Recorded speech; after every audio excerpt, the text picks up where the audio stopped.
Yes. So finally, looking at the local situation here in Kenya today, we see that we are at a point in which the people have risen up against the pressures, against the negativities of neoliberalism and of capitalism in general. We see that the people have been experiencing massive unemployment.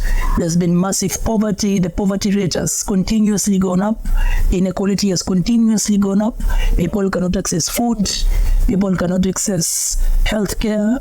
People cannot access decent housing, clean water and electricity, etc. And that's why there's been a series of protests that have been ongoing in Kenya against the system. People just want to live a dignified life.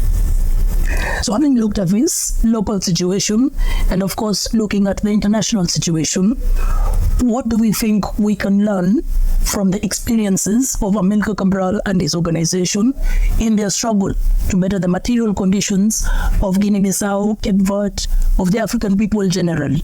What do we see? What do we see? Because we're here, we're organizing, we're trying to achieve, a better living condition for all the people in Kenya and in Africa today.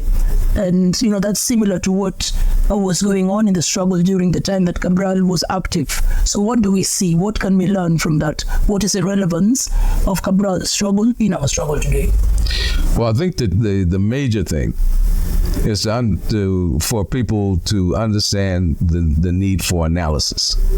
And that's where we go to revolutionary ideas. An analysis of revolutionary ideology takes us beyond, again, what we're against. Because the people are growing in their understanding of what they're against. People are even using words like neocolonialism in the streets now. And words like that in the social media. They're looking at the IMF and world forces. So they get and understand that their struggle is not just local, but it has international dimensions. They're learning, certainly, how to rebel, how to take on the government.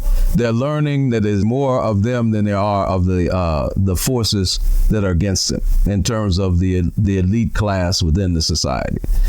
Now, there has to be a next level of analysis.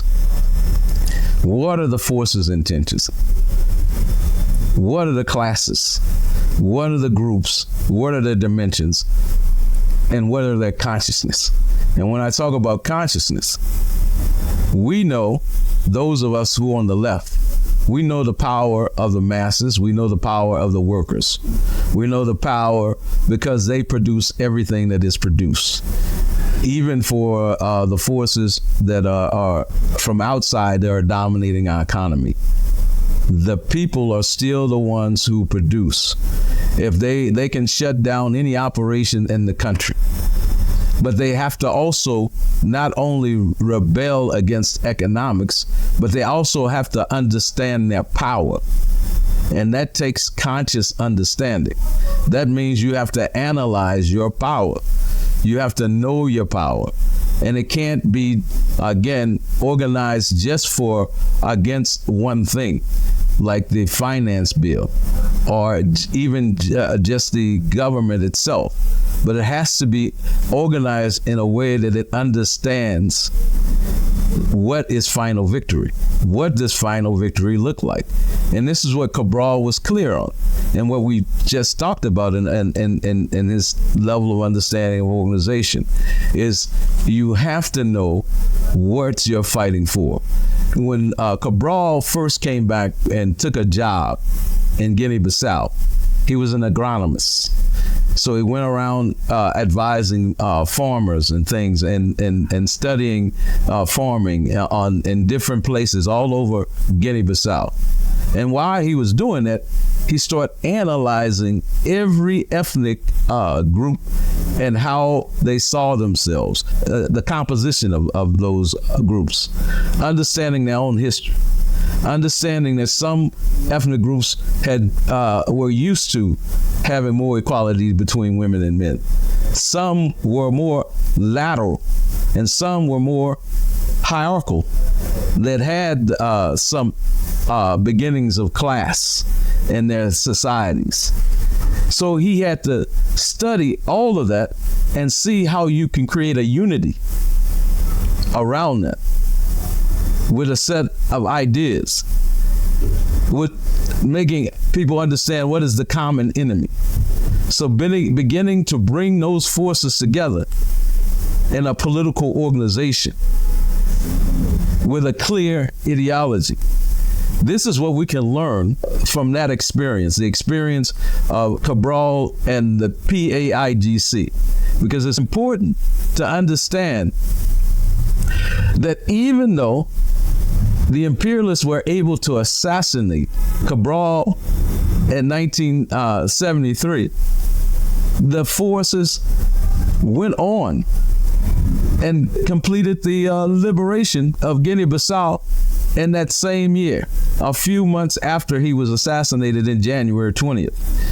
They were able to continue the struggle and win it because the ideas were shared. It wasn't just about Cabral. It was about the people's understanding of where they wanted to get to. So you have in these struggles that are taking place in Nigeria, the struggles that are taking place in here, the struggles that are taking place in the Sahel, we have to understand them in terms of how well we can organize and how well we can convey ideas and turn our rebellion into a revolutionary process. Because revolution is a process. Rebellion, we can get mad and upset about anything, and it will, the contradictions in capitalism will always fuel rebellion because they have no interest in the masses, and they will always push the masses to the point that they are going to at least throw a rock or something, scream loud, whatever they can do, they're going to do something. How do you harness that? How do you connect your struggle to the historical realities of the country? How do you make clear of where you want to take the country to? This is only going to happen if you understand revolutionary ideology, revolutionary organization, because that's what brings revolutionary consciousness. People's organization around ideas and actual action. Organized action. That's what makes the struggle permanent and advances it much faster rate. Yes, organized action. Be in an organization. You must be in an organization to achieve meaningful change. Couldn't be said better, couldn't have been put in a more clear way. As always, thank you very much, Comrade Sobukwe of the All African People's Revolutionary Party. We're always glad to have you in the Liberating Minds podcast. We're always glad to have these discussions.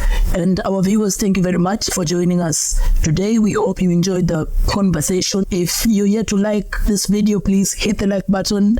You should also subscribe so that you get notifications every time that an episode of this podcast goes up.